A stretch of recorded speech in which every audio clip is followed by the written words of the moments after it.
ప్రధానమంత్రి నరేంద్ర మోదీ ఇటలీ చేరుకున్నారు. ఆయనకు ఇటలీ ప్రధానమంత్రి జార్జియా మెలోని అక్కడి అధికారులు స్వాగతం పలికారు. ఇటలీలో ప్రారంభమైన G7 దేశాల వార్షిక సదస్సులో ప్రధాని మోదీ పాల్గొంటారు. కేంద్రంలో వరుసగా మూడోసారి ప్రధానిగా బాధ్యతలు చేపట్టిన అనంతరం మోదీ చేపడుతున్న తొలి విదేశీ పర్యాటక ఇదే.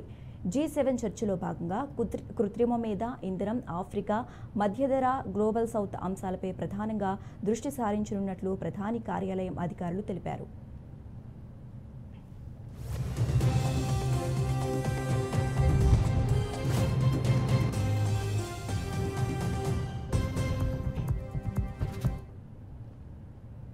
ఇటలీలోని బోర్గో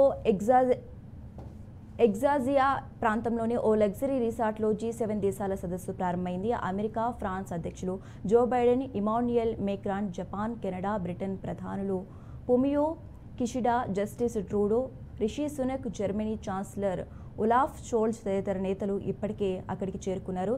జార్జియా మెలోని వారికి స్వాగతం పలికారు. ఇదిలా ఉండగా గతేడాది జపాన్లోని షిరోషిమా వేదికగా జరిగిన G7 దేశాల సదస్సుకు మోదీ హాజరయ్యారు. అందులో భాగంగా ఉక్రెయిన్ అధ్యక్షుడు జెలెన్స్కీ ఇతర ప్రపంచ నేతలతో చర్చలు జరిపారు.